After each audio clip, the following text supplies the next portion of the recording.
Hello बालकों, देखो बेटा अपने आज एशिया महाद्वीप के बारे में थोड़ी सी जानकारी करेंगे। फिर दक्षिणी पूर्वी एशिया के एक संगठन की चर्चा हम आज के अध्याय में करेंगे। आपका जो लेसन है वो चौथा लेसन चल रहा है। आपका राजनीति विज्ञान में चौथा लेसन चल रहा है। चौथे लेसन में आपके प्रकरण है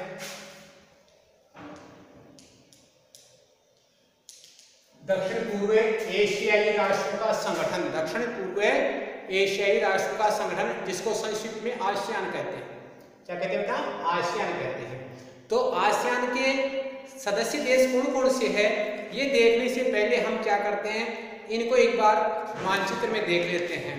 ये मैंने पूर्वी एशिया महाद्वीप का मानचित्र बनाया है। पूर्वी एशिया महाद्वीप के जो प्रमुख देश हैं ये है आपके, इधर आपके मंगोलिया,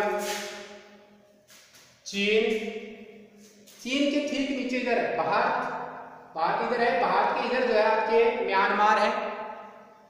म्यांमार के पास में यहाँ पर थाईलैंड है।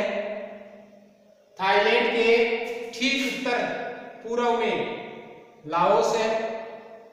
लाओस के बिल्कुल पूर्व दिशा में जो है आपके वियतनाम है। ये वियतनाम है। और वियतनाम, लाओस, थाईलैंड, इनके नीचे दक्षिण में जो आपके कंबोडिया है। कंबोडिया और कंबोडिया के पास आगे चले तो यहाँ पर नीचे जो आपके दक्षिण में मलेशिया है। ये मलेशिया है। मलेशिया के नीचे ये सिंगापुर है। सिंगापुर। इसके बाद में इस साइड में यहाँ पर चले आपके पूर्व दिशा में मलेशिया के पूर्व की ओर तो आपके ब्रुनेई दारुसलाम है। ब्रुनेई दारुसलाम के नीचे इंडोनेशिया है। इनके ऊपर ये फिलीपींस है। और चीन के पास में ये आपके उत्तरी कोरिया, दक्षिणी कोरिया है। पूर्वी तिमोर है यहाँ पर। तो ये जो आपके प्रमुख है पूर्वी एशिया के, पूर्व एशिया के देश है। पूर्व दिशा का जो एशिया महाद्वीप है उसके देश है। इनमें से हमें पूर्व और दक्षिण के ये जो देश है इनके संगठन के बारे में पढ़ेंगे। आपके दक्षिण पूर्व एशियाई राष्ट्रों का संगठन ये दक्षिण में है, पूर्व एशिया में है। इन राष्ट्रों का एक संगठन है आसियान। इसके बारे में पढ़ेंगे। ये आपके प्रमुख रूप से 1 2 3 4 5 6 7 8 और 9 10 देश है। ये आपके वियतनाम सहित ये 10 देश हो गए। इन 10 देशों का जो है हम क्या करेंगे, यहाँ पर चर्चा करेंगे। ये 10 देशों का संगठन है आसियान। कितने देशों का संगठन है? 10 देशों का संगठन है आसियान। तो देखो आपके अपनी चर्चा करते हैं, शुरू करते हैं अपने कि आज दुनिया का जो नक्शा है उस नक्शा पर एक नज़र डालें अपने। आपने दुनिया के नक्शे पर तो नहीं डाले, लेकिन आपने जो नज़र यहाँ पर डाली है वो पूर्व एशिया के नक्शे पर डाली है। आप दुनिया का नक्शा, विश्व का नक्शा जो है आप देख सकते हैं। तो उस नक्शे पर आप नज़र डालेंगे तो आपके ख्याल में एशिया के देश आएंगे। दक्षिणी एशिया के क्षेत्र में कौन कौन से देश आते हैं ये आपके एशिया महाद्वीप में देखोगे तो आपको मिलेंगे, ये देश मिलेंगे आपको। दूसरे विश्व युद्ध की बात करें तो दूसरे विश्व युद्ध से पहले और दूसरे विश्व युद्ध के दौरान, दूसरे विश्व युद्ध से पहले और दूसरा विश्व युद्ध चल रहा था तब, दोनों ही समय में ये जो आपके एशिया का ये जो हिस्सा है भाग गई है। ये हिस्सा जो है आपके क्या था, यूरोपीय और जापानी देशों, जापान का उपनिवेश, यूरोपीय शक्तियों और जापान का उपनिवेश, यानी यूरोप महाद्वीप के देशों और जापान का जो है आपके क्या था, उपनिवेश था। उपनिवेश यहाँ पर जो है कुछ देशों पर जापान की सरकार शासन कर रही थी, तो कुछ देशों पर जो आपके फ्रांस, ब्रिटेन, पुर्तगाल ये जो है यहाँ पर शासन कर रहे थे। फ्रांस, ब्रिटेन, पुर्तगाल ये सब जो आपके यूरोपीय देश है यहाँ पर शासन कर रहे थे। और यहाँ जो है आपके राजनीतिक और आर्थिक जो कीमत की बात करें तो इन देशों ने बड़ी भारी कीमत चुकाई है। किसके रूप में? औपनिवेश के रूप में। औपनिवेशिक शासन रहे हैं, ये उपनिवेश रहे हैं। तो उपनिवेश के रूप में इन देशों ने क्या किया है, एक बड़ी कीमत जो है आपके, चाहे सांस्कृतिक क्षेत्र में देखो आप, चाहे राजनीतिक क्षेत्र में देखो, चाहे आप आर्थिक क्षेत्र में देखो। जिस प्रकार भारत ने सामाजिक, आर्थिक राजनीतिक क्षेत्र में एक बड़ी कीमत जो है आपके चुकाई है उपनिवेश रहते हुए, उसी प्रकार की कीमत इन्होंने चुकाई है। परिणाम गरीबी। जो भारत के सामने समस्याएं थी स्वतंत्रता के समय, वही समस्याएं इन देशों के सामने थी। युद्ध समाप्त होने पर इसे इन देशों को राष्ट्र निर्माण करने की चुनौती थी कि देश का पुनर्निर्माण किया जाए, आर्थिक पिछड़ापन है उसे दूर हो, अर्थात आर्थिक विकास किया जाए और गरीबी को दूर किया जाए, गरीबी को समाप्त किया जाए। कहने का मतलब इन देशों के सामने प्रमुख 3 समस्याएं थी, राष्ट्र निर्माण की, आर्थिक पिछड़ेपन की और गरीबी की। ये 3 चुनौतियां थी एक तरह से इन देशों के पास में। इन समस्याओं का ये देश क्या कर रहे थे, आपके दक्षिण पूर्व की एशिया के देश क्या कर रहे थे, सामना कर रहे थे, इनसे जूझ रहे थे। दूसरे विश्व युद्ध का जो दौर था, उस दौर में किसी एक महाशक्ति के साथ, दूसरा विश्व युद्ध, शीत युद्ध, दूसरे विश्व युद्ध के बाद में शीत युद्ध का दौर चला। तो शीत युद्ध के दौर में भी इन देशों के लिए जरूरी हो गया कि वो किसी एक महाशक्ति के साथ जुड़े, और दोनों ही महाशक्तियां इसके ऊपर दबाव डाल रही थी अपने में जोड़ने के लिए। मैंने बताया था कि शीत युद्ध के दौर में खेमाबंदी होती जा रही थी, गुटबंदी होती जा रही थी। शुरू के अध्याय में पढ़ा था आपने पहले पार्ट में। तो यहाँ पर आपके चाहे सोवियत संघ देखो, चाहे उधर जो आपके अमेरिका देखो, दोनों ही महाशक्तियां क्या कर रही थी, इनको अपने अपने गुटों में मिलाने के लिए भरपूर प्रयास कर रही थी, जी तोड़ प्रयास कर रही थी। लेकिन इन देशों को अपनी स्वतंत्रता बनाए रखने की चुनौती भी थी। तो इन दबावों को भी इन्होंने क्या किया, दोनों ही महाशक्तियों के अपने अपने गुट में मिलने के लिए जो दबाव डाले गए, उन दबावों को भी जो है इन देशों ने क्या किया, सहन किया। टकराव है, भागम भाग है। ऐसी स्थिति में टकराव थे शीत युद्ध में आपस में, शीत युद्ध के दौर में देशों में आपस में टकराव चल रहे थे। भागम भाग किसकी थी, आर्थिक विकास की थी। तो आर्थिक विकास की भागम भाग, ऐसी स्थितियों में दक्षिण पूर्व एशिया संभालने की स्थिति में नहीं था।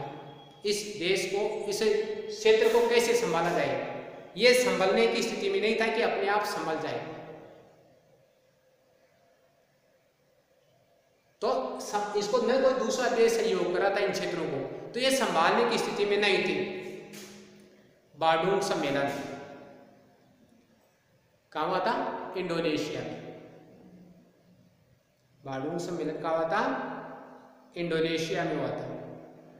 किससे संबंधित था बांडुंग सम्मेलन है, पीछे चर्चा हो चुकी है आप में, तो बताओ देखे बांडुंग सम्मेलन किससे संबंधित था, क्या हुआ था बांडुंग सम्मेलन में, नहीं पता। बांडुंग सम्मेलन में जो आपके गुटनिरपेक्ष आंदोलन है उसकी शुरुआत हुई थी। 5 देशों ने मिलकर के इस पर सहमति की थी, जिसमें भारत भी था संस्थापक देशों में। तो बांडुंग सम्मेलन है, फिर गुटनिरपेक्ष आंदोलन जो है इसी के तहत चला। इन सब के द्वारा ये आंदोलन हो चाहे सम्मेलन हो, इनके माध्यम से एशिया और तीसरी दुनिया के गरीब देश थे, इन देशों में एकता कायम करने के प्रयास हुए, लेकिन वो एक तौर पर अनौपचारिक थे, औपचारिक नहीं थे। यानी कि वो प्रयास सफल हो जाते तो वो क्या मानते हैं, औपचारिक मानते, लेकिन ये प्रयास क्या थे, अनौपचारिक थे। परिणाम ये हुआ कि इन देशों में एकता नहीं थी, एकता कायम नहीं हो सकी, आपसी सहयोग भी नहीं हो सका, मेलजोल भी नहीं हो सका। तो ये जो आपके बांडुंग सम्मेलन हो चाहे गुटनिरपेक्ष आंदोलन हो, ये आंदोलन है इन दक्षिण पूर्व के देशों में मेलजोल बढ़ाने में, आपसी सहयोग करने में, है ना, इनकी समस्याओं का समाधान करने में, इनमें एकता स्थापित करने में कामयाब नहीं हुए, सफल नहीं हुए। इसी घटना के चलते या इन्हीं समस्याओं के चलते जो आपके दक्षिण पूर्व एशियाई जो देश है, दक्षिण पूर्व के ये जो एशियाई देश है, इन एशियाई देशों ने दक्षिण पूर्व एशिया संगठन नाम से एक संगठन बनाया, जिसे आसियान कहते हैं। ये संगठन बना करके एक वैकल्पिक पहल की, एक विकल्प के तौर पर प्रयास किया, किस बात का, कि आपस में सहयोग बढ़ाया जाए, समस्याओं का समाधान बातचीत के द्वारा की जाए, आपसी तनाव को बातचीत के द्वारा हल किया जाए, आर्थिक सहयोग किया जाए। इस बात के लिए इन्होंने पहल की और 1967 में, कब है? सबसे पहले 1967 में 5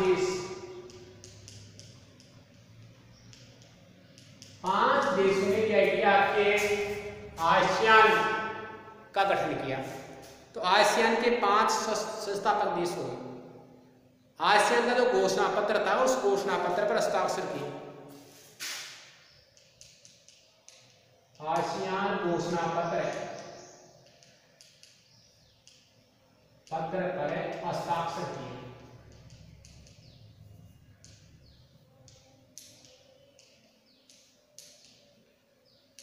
कब है? 1967 में। कहां पर किए? ये कहां पर हुए? बैंकॉक में। स्थान कौन सा था? बैंकॉक। बैंकॉक कहां है? या के थाईलैंड में। कहां पर? थाईलैंड में। यहां पर बैंकॉक, थाईलैंड का शहर बैंकॉक, थाईलैंड में है ना? थाईलैंड की राजधानी,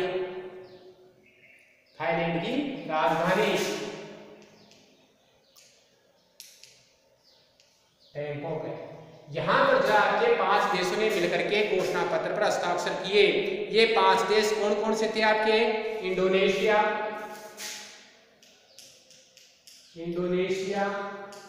पहला। इंडोनेशिया आपको कहां है?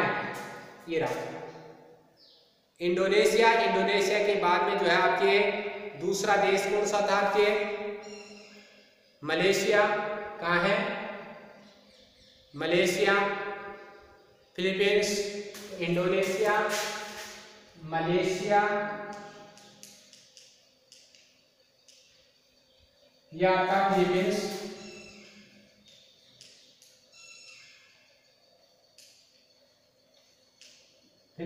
और ये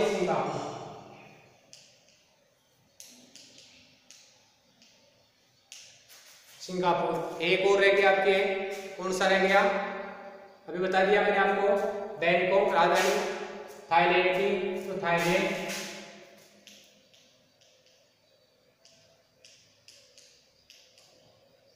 ये 5 देश थे। ये 5 देश आसियान के संस्थापक देश हैं। 5 देश क्या है? आसियान के संस्थापक देश थे, जिन्होंने 1967 में जो है आपके आसियान घोषणा पत्र पर हस्ताक्षर किए, अर्थात बैंकॉक घोषणा पत्र पर हस्ताक्षर किए। क्योंकि बैंकॉक में ये जो आपकी घोषणा की गई थी और यहाँ पर हस्ताक्षर हुए, इसलिए इसको बैंकॉक घोषणा पत्र भी कहते हैं। इसी से जो है आपके आसियान का गठन हुआ। इसी से क्या हुआ? आसियान का गठन हुआ। इसके उद्देश्य क्या थे आपको बताता हूं मैं एक बार, इसको थोड़ा बैठाना पड़ेगा। आसियान के उद्देश्य क्या थे गठन के?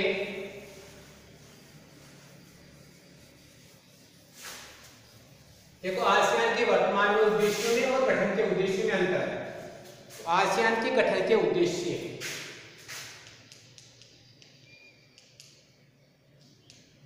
का गठन क्यों हुआ?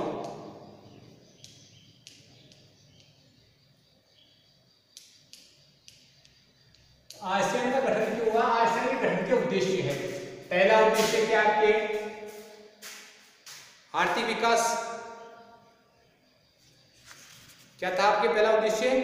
आर्थिक विकास करना। तो पहला हो गया आपके आर्थिक विकास को तेज करना। आर्थिक विकास को तेज नहीं करो तो कम से कम आर्थिक विकास तो याद रखना, तो लिख देना है। हाँ, आर्थिक विकास हो गया। दूसरा उद्देश्य सहयोग, सामाजिक सांस्कृतिक क्षेत्र में सहयोग। तो सामाजिक और सांस्कृतिक विकास करना, सांस्कृतिक और सामाजिक दिखों पर रुचि रखता है। सामाजिक और सांस्कृतिक सहयोग।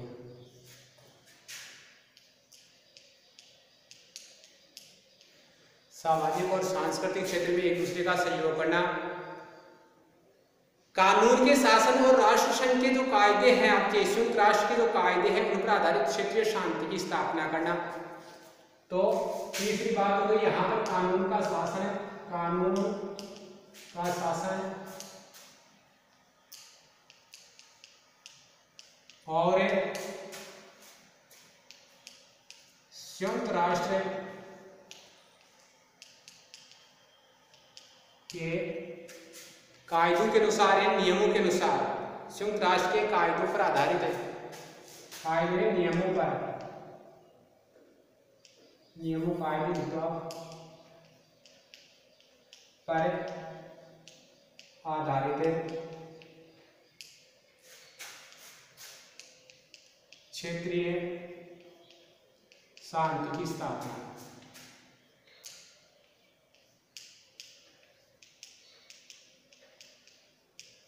इतना बड़ा नहीं लिखो तो आप लिखना क्षेत्रीय शांति की स्थापना करना, यानी शांति को बढ़ावा देना।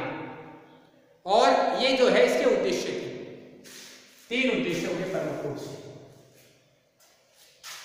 आर्थिक विकास को तेज करना या आर्थिक क्षेत्र में विकास करना, सामाजिक और सांस्कृतिक सहयोग को बढ़ावा देना, सहयोग बढ़ाना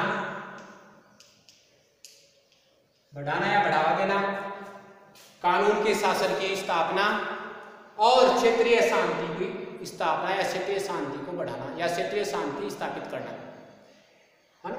तो ये 3-4 बना सकते हो आप इसके, लेकिन 3 प्रमुख रूप से 3 उद्देश्य हो गए इसके, किसके, आसियान के। ये इसकी स्थापना के समय के उद्देश्य हैं। बाद में जब आसियान स्थापित हो गया, कार्य करने लग गया, तो इसमें इसके उद्देश्य क्या हो गए, बदल गए आगे चल करके। ये प्रमुख ये उद्देश्य स्थापना में तो रहे, इनके साथ में और प्रमुख उद्देश्य जुड़ गए आपके, जो आगे आएंगे आपके। तो देखो इन्होंने जो है अपना जो विकास करने का जो उद्देश्य था इसको बढ़ाया, ये जो उद्देश्य थे उनमें धीरे धीरे ये संगठन आगे बढ़ा। इसके बाद में इसमें जो है आपके 5 सदस्य देश और बन गए इसके, कौन से मैंने बताया था आपके, इसके सदस्य में और कौन से जुड़ गए इसके बाद में। एक तो आपके ब्रुनेई दारुसलाम, तो पीछे देश थे आपके, नक्शे में दोबारा देख सकते हो आप अपने में, ब्रुनेई दारुसलाम दिया गया, आपको दिखाया गया है। फिर आपके वियतनाम जुड़ गया, वियतनाम के अलावा जो है आपके लाओस, म्यांमार और कंबोडिया, लाओस,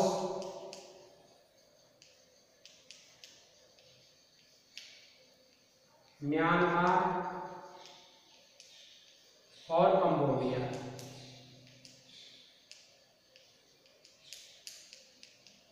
ये इसके सदस्य और बन गए। इस प्रकार वर्तमान में 10 देश इसके सदस्य हैं।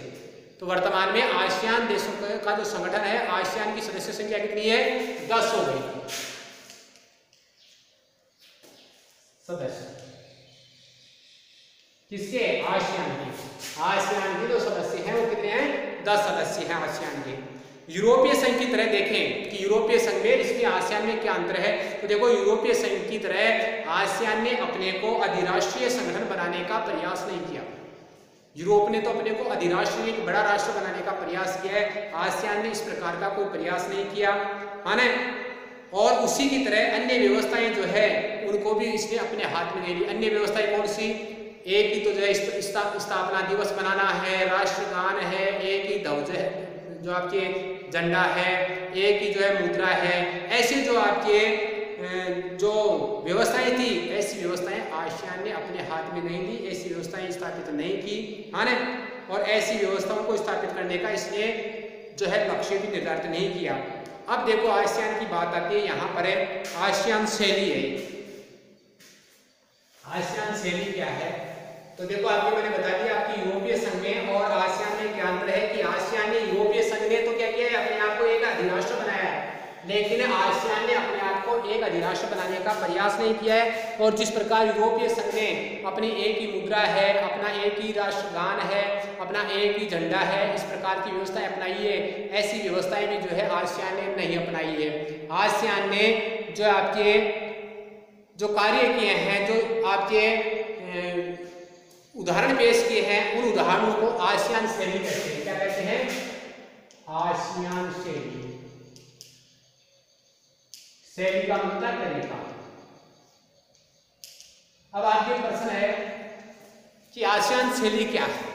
प्रश्न क्या बनता है, आसियान शैली क्या है। तो देखो आसियान के जो देश है इन्होंने अनौपचारिक, एक तो औपचारिक होता है, एक अनौपचारिक होता है, सीधे प्रत्यक्ष में न हो, अनौपचारिक टकराव रहित जिसमें टकराव नहीं हो, और सहयोगात्मक मेल मिलाप का एक नया उदाहरण पेश किया है कि इन देशों ने अनौपचारिक, क्योंकि एक ही झंडा होता है, एक ही राष्ट्रगान होता है, एक ही जो है इनका मुद्रा होती, तो औपचारिक व्यवस्था हो जाती सारी, लेकिन ऐसी व्यवस्था इसने नहीं की आसियान ने, इसलिए ये अनौपचारिक रहे हैं। अनौपचारिक टकराव रहित यानी आपस में टकराव नहीं रखे, सहयोग रखा, और सहयोगात्मक यानी मेल मिलाप के जो है इसने रास्ते अपनाए हैं, और इन क्षेत्रों में उसने क्या किया है, एक उदाहरण पेश किया है दुनिया के सामने आसियान ने, अनौपचारिक टकराव रहित और सहयोगात्मक मेल मिलाप का एक उदाहरण पेश किया है, और इस उदाहरण को पेश करके ये दुनिया में क्या हुआ है, प्रसिद्ध हुआ है। कौन, आसियान संगठन। तो दुनिया में इसने यश प्राप्त किया है, और इसी यश प्राप्त करने के कारण जो आपकी इसकी जो कार्य की शैली है, कौन सी, अनौपचारिक टकराव रहित और सहयोगात्मक मेल मिलाप की, उसी को हम क्या कहते हैं, आसियान शैली कहते हैं। अनौपचारिक टकराव रहित सहयोगात्मक जो मेल मिलाप का इसने नया उदाहरण पेश किया है, इस उदाहरण को ही क्या कहा जाता है, आसियान शैली कहा जाने लगा है। आसियान शैली कहा जाने लगा है, कहा जाने लगा है।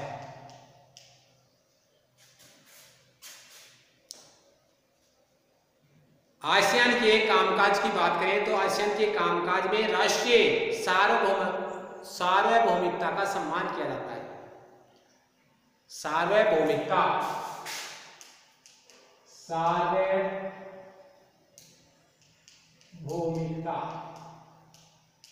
यानी संपूर्ण भूमि, एक क्षेत्र जो भी क्षेत्र है उस क्षेत्र की संपूर्ण भूमि के लोगों को समान महत्व देना।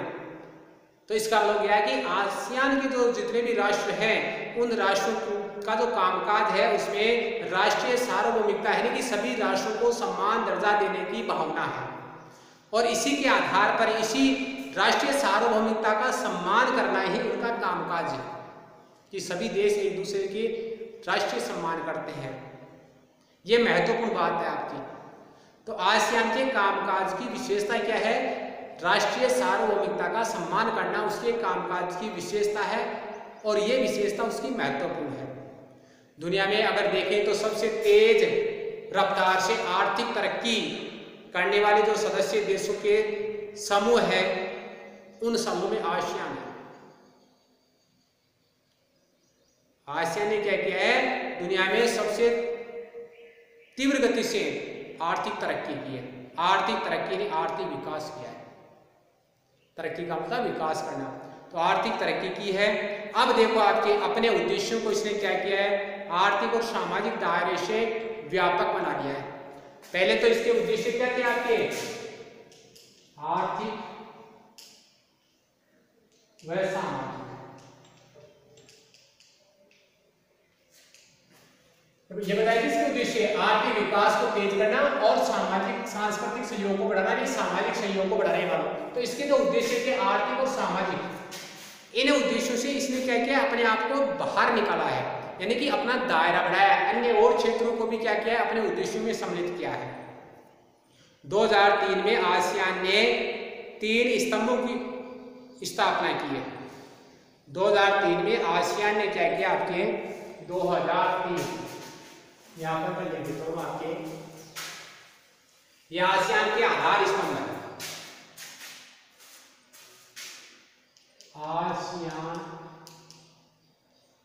के आधार स्तंभ,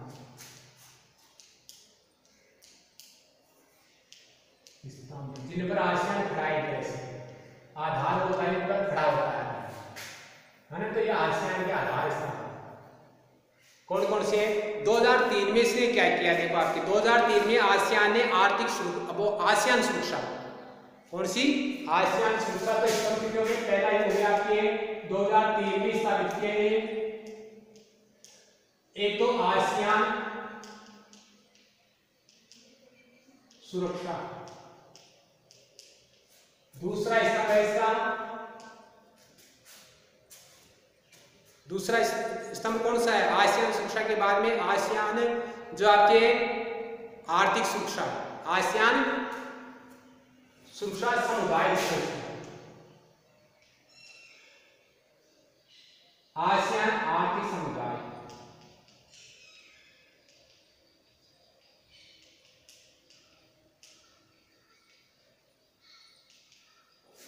और तीसरा है आसियान सामाजिक समुदाय, है ना। आसियान सामाजिक सांस्कृतिक उद्देश्य है, तो सामाजिक समुदाय नाम के जो है आपके 3 आधार स्तंभ स्थापित किए हैं।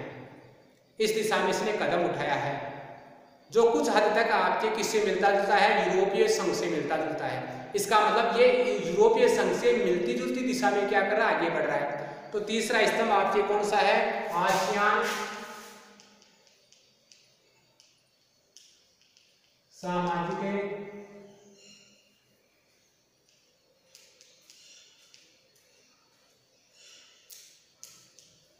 सांस्कृतिक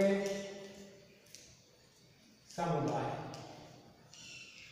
ये 3 समुदाय हो गए जो आसियान के आधार है। पूछे जा सकते हैं आपके आसियान के आधार स्तंभ क्या है? या आधार स्तंभ के नाम लिखिए तो आसियान सुरक्षा समुदाय, आसियान आर्थिक समुदाय और आसियान सामाजिक सांस्कृतिक समुदाय। ये 3 स्तंभ हो गए आपके किसके? आसियान के 3 स्तंभ हो गए बेटा। ये अब देखो आप इनमें और के आसियान जो सुरक्षा समुदाय है वो क्षेत्रीय विवादों को सैनिक टकराव तक न ले जाने की सहमति पर आधारित है। इसका क्या करना है? क्षेत्रीय विवादों को सैनिक टकराव तक न ले जाना, यानी ये जो क्षेत्रीय विवाद है उनको आपस में बातचीत द्वारा हल कराने का कार्य करता है आसियान सुरक्षा समुदाय। सुरक्षा समझते हैं कि अगर सैनिक टकराव होंगे तो युद्ध होगा तो देश अपने आप को सुरक्षित महसूस नहीं करेंगे। इसलिए कोई भी टकराव होता है, कोई भी क्षेत्रीय विवाद होता है, उस क्षेत्रीय विवाद को ये जो आपके किस में नहीं बदलने देता, युद्ध में बदलने नहीं देता। क्षेत्रीय में तरी बड़ी आएगी, क्षेत्रीय में तरी बड़ी आएगी बेटा। तो ये जो है आपके सैनिक विवाद होने से रोकता है। और जिन देशों में, जिन्हें आपके इनके क्षेत्रों में, आसियान के क्षेत्रीय देशों में विवाद होते हैं तो उनको बातचीत के द्वारा हल करने के लिए मंच प्रदान करता है और बातचीत के द्वारा हल करता है। 2003 तक आसियान के सदस्य देशों ने कई समझौते किए हैं। उदाहरण पेश करेंगे कि 2003 तक कई समझौते पेश किए हैं जिनके द्वारा जो है आपके सदस्य देशों ने शांति है, निष्पक्षता है, सहयोग है, हस्तक्षेप है, इनको बढ़ावा देने पर आपसी सहमति की है, आपसी सहयोग की बात की है और सभी की संप्रभुता का सम्मान करने की जो अपने वचनबद्धता है उसको जाहिर की है।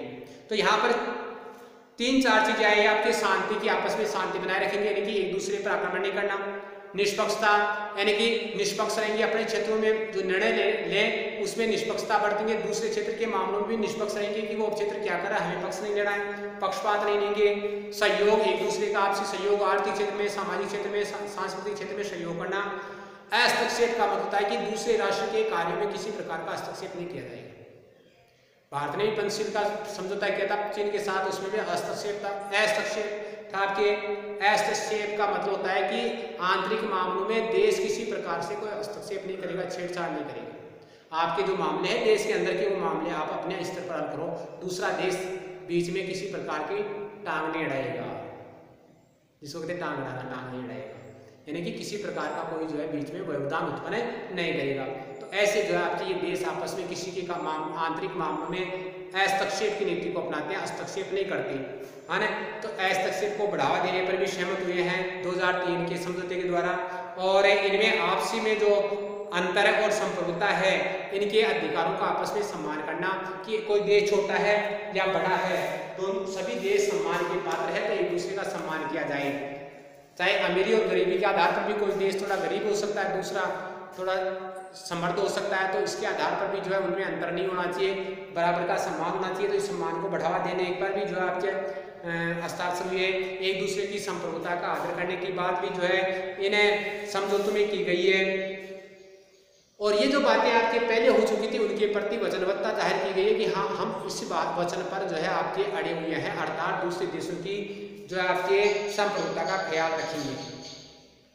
आसियान के जो देश है उन देशों की सुरक्षा और विदेश नीति में तालमेल बनाने के लिए इन देशों की विदेश नीति और सुरक्षा में आसियान की विदेश नीति और सुरक्षा में तालमेल बनाने के लिए देखो आपके क्या व्यवस्था की गई है।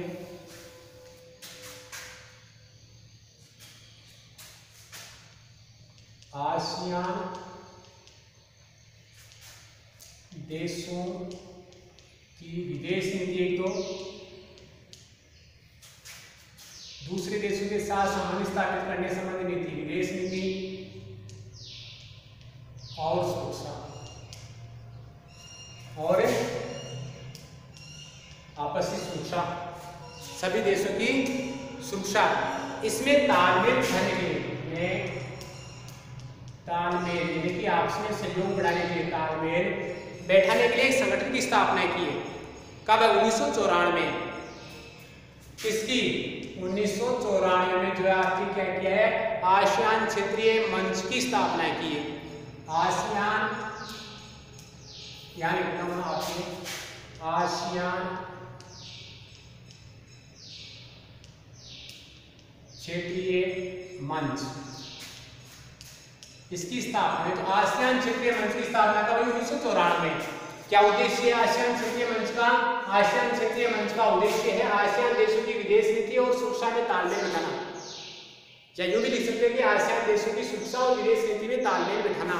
ये कार्य जो है कौन करेगा? आसियान क्षेत्रीय मंच करेगा। इसकी स्थापना कब हुई? 1994 में हुई है। कब हुई है? 1994 में हुई है। अगर बुनियादी रूप से देखा जाए, मूलभूत रूप से देखा जाए, तो आसियान एक आर्थिक संगठन था। पीछे उद्देश्य पढ़े थे कि आर्थिक सहयोग के लिए संगठन की स्थापना हुई थी, और वह ऐसा ही बना रहा, आर्थिक सहयोग संगठन के रूप में ही बना रहा। आसियान क्षेत्र की कुल अर्थव्यवस्था अमेरिका की, आपके यूरोपीय संघ और जापान की अर्थव्यवस्था की तुलना करें तो काफी कम है, छोटी है। आसियान आर्थिक जो आपके एक संगठन था, आर्थिक सहयोग के लिए बना था, आर्थिक विकास के लिए बना था, आर्थिक विकास को तेज करना इसका उद्देश्य था। लेकिन इस संगठन की अर्थव्यवस्था को देखा जाए तो इस संगठन की अर्थव्यवस्था जो है आपके अमेरिका, यूरोपीय संघ या जापान की अर्थव्यवस्था से काफी छोटी है, इनकी बराबरी नहीं कर पा रही है। इसकी अर्थव्यवस्था काफी छोटी है, पर इसका विकास इतनी तेज गति से हुआ है आसियान संगठन की ने, या यूं कह सकते हैं कि आसियान संगठन ने अपना आर्थिक विकास इतनी तेज गति से किया है कि इन देशों ने, जितना कि अमेरिका है, आपके यूरोपीय संघ है, जापान है, इन्होंने नहीं किया। कहने का मतलब आर्थिक विकास की गति देखी जाए, विकास की गति देखी जाए, गति, तो उसमें आसियान आगे है, आगे किनसे? अमेरिका, यूरोपीय संघ और जापान। इससे इन तीनों देशों से इसने तेज गति से विकास किया है, और इस विकास के चलते इस क्षेत्र में जो आपके बाहरी जो देश है उनका भी प्रभाव बढ़ा है। आसियान के देशों में तो प्रभाव ही, बाहरी देशों में भी आसियान का भी प्रभाव बढ़ा है। तो उस प्रभाव से प्रभावित होकर के दूसरे जो देश है वो आसियान के साथ क्या कर रहे हैं? समझौते कर रहे हैं, आर्थिक समझौते कर रहे हैं, ताकि आसियान की जो तेज गति से विकास हो रहा है उसका लाभ वो भी उठा सके। व्यापारिक समझौते कर रहे हैं।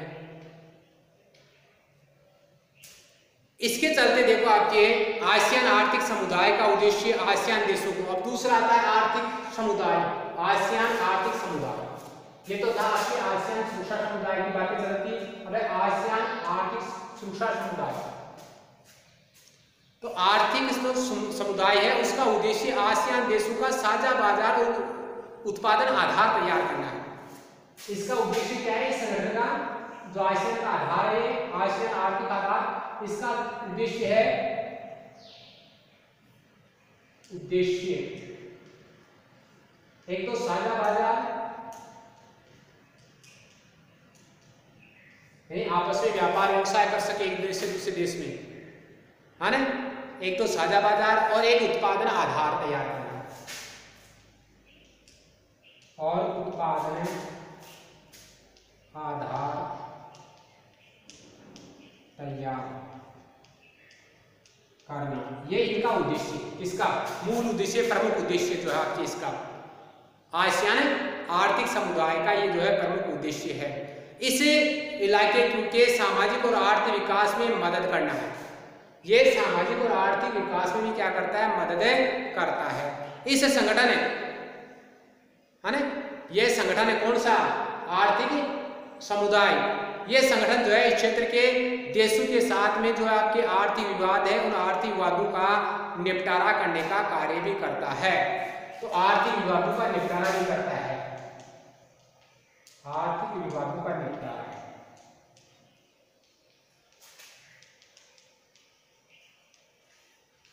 करने का कार्य भी जो है आसियान आर्थिक समुदाय करता है। आर्थिक जो विवाद हो जाते हैं व्यापार व्यवसाय को लेकर के, तो उनका जो समाधान करने का कार्य भी जो है आपके आर्थिक समुदाय द्वारा किया जाता है। इसके साथ साथ जो मौजूदा व्यवस्थाएं हैं उन व्यवस्थाओं में क्या क्या सुधार हो सकते हैं, ये सुधार करने का भी कार्य जो है आपके आसियान आर्थिक समुदाय करता है। मौजूदा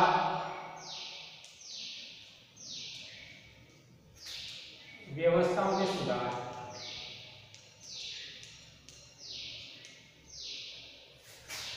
का कार्य भी करता है। ये आपके 4-5 उद्देश्य हो गए इसके आर्थिक समुदाय के।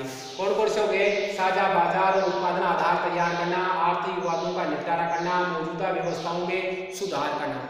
जो मौजूदा व्यवस्थाएं हैं उन व्यवस्थाओं में जो भी हो सकता है उतना सुधार करना। तो मौजूदा व्यवस्थाओं में सुधार करने का कार्य भी जो है आपके आर्थिक समुदाय का है। आसियान ने देखो आपके निवेश, श्रम और सेवाओं के मामले में मुक्त व्यापार क्षेत्र बनाने पर ध्यान दिया है। किन क्षेत्रों में, किन सेवाओं में, आसियान ने, अगली बात आपकी, आसियान ने निवेश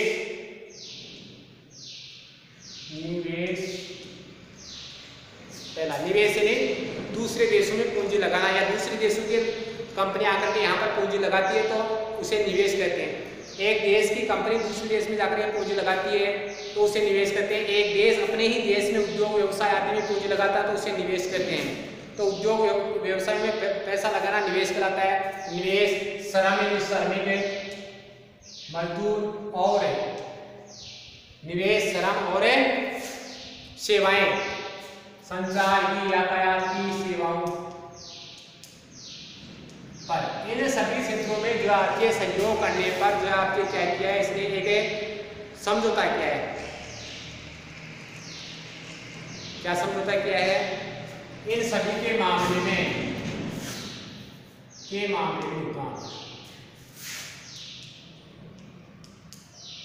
मुक्त व्यापार क्षेत्र, मुक्त व्यापार क्षेत्र, बिना प्रतिबंध वाला व्यापार क्षेत्र बनाने पर सहमति की है।